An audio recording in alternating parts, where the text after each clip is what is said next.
呢啲兇猛嘅野狼，一定要打到四肢凌亂，等其他人聞到骨肉嘅血腥，就知道死亡嘅慘痛，以後一定唔敢翻嚟。你錯啦！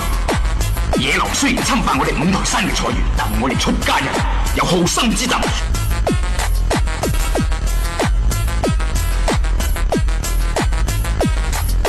我哋唔會殺生，只係打傷狼嘅牙。